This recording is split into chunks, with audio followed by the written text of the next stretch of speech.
say this to business owners a lot of times when I get the chance to speak to them about something in connection with customer experience journeys and really getting to define what it is that constitutes creating a customer experience journey.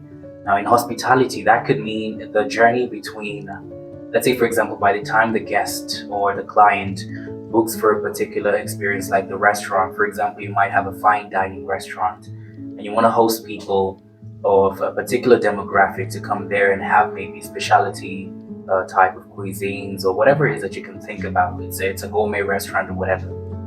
And a lot of times, by the time they come across your business on social media and they perhaps maybe want to book for a particular night that's special to them, they want to come as a couple or perhaps they want to come as friends or individuals, and they're interacting with your website, they're interacting with your content. That's the first experience that they have. Maybe one of the first experiences that they can also have is them perhaps being told about your place and somebody recommended it to them. Now, from that moment when they come to you, that's the first interaction that they have with your brand, your business, your restaurant, your hotel.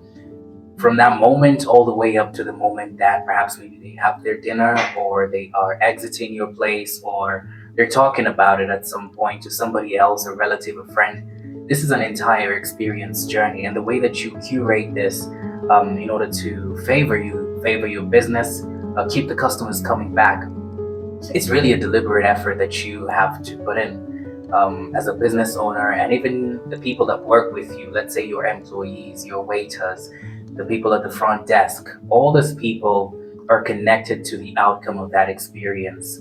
Now, I remember there's a time that I was working for a five-star hotel in Dubai, and this place had about 1,539 rooms. That's a lot of rooms. You think about maybe getting a bulk of about 200 rooms allocated to you every single day. Let's say, for example, if you're refilling the mini bars, I remember that's one of the tasks that we were assigned to do.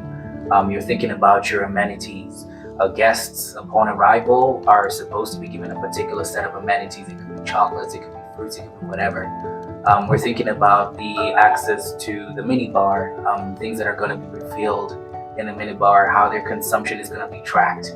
And during pre-opening, for example, and prior to that, we had celebrities come in. I remember some of the people that I got a chance to serve were like Jermaine Dupri, Janet Jackson, Charlize Theron, Wesley Snipes, even the owner of Virgin Atlantic, Richard Branson, Brandy, Florida. I mean, think about it.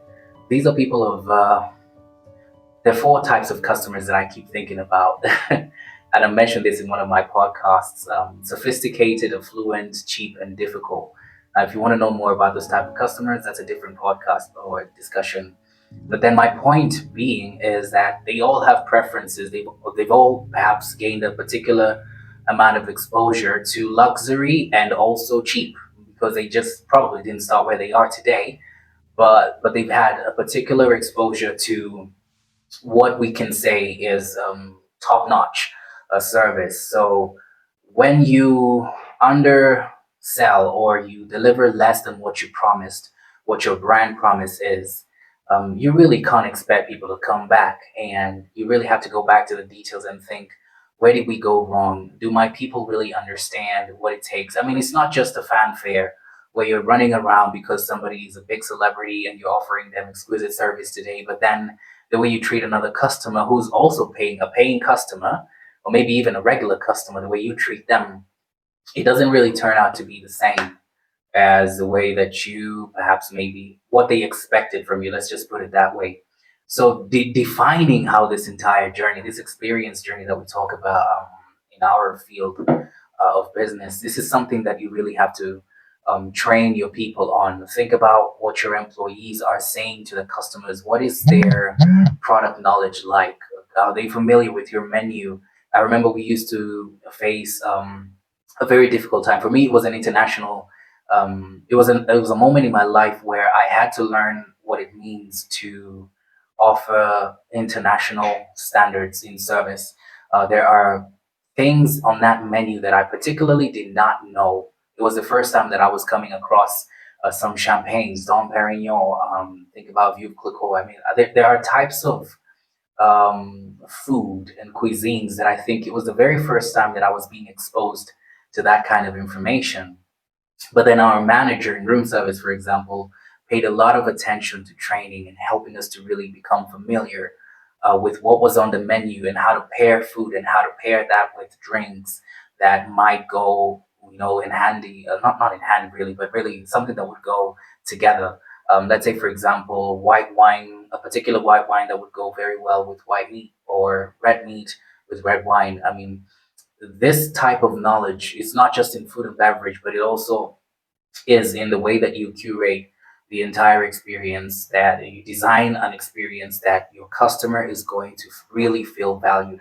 And I mean, not one of you walks into a restaurant or a particular retail store and you're expecting that you're going to get bad service. All of you have some expectations. You have things that you perhaps hope are going to be done for you because you're paying after all. It's not free of charge. So these are some of the things that I talk about in the training sessions that I organize. And if you feel like your business needs that kind of help, especially your personnel, that might not have had that kind of exposure, perhaps. Maybe they've just gone to school and straight up they came to work for you.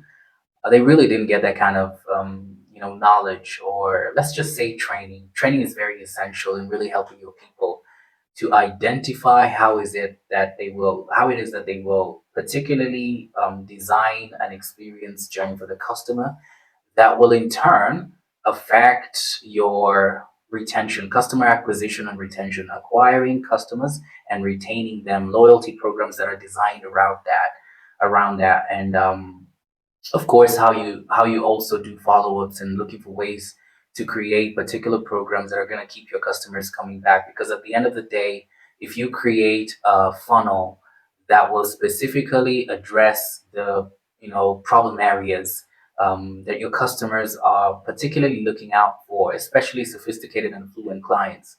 They have a particular taste. They pay good money for your products and services. Some of them don't even complain. They pay good money, but you really have to address the problem areas so that you can keep your customers coming back. It's a beautiful subject to discuss. If you want to talk more about this, feel free to contact me and we could be able to start that conversation.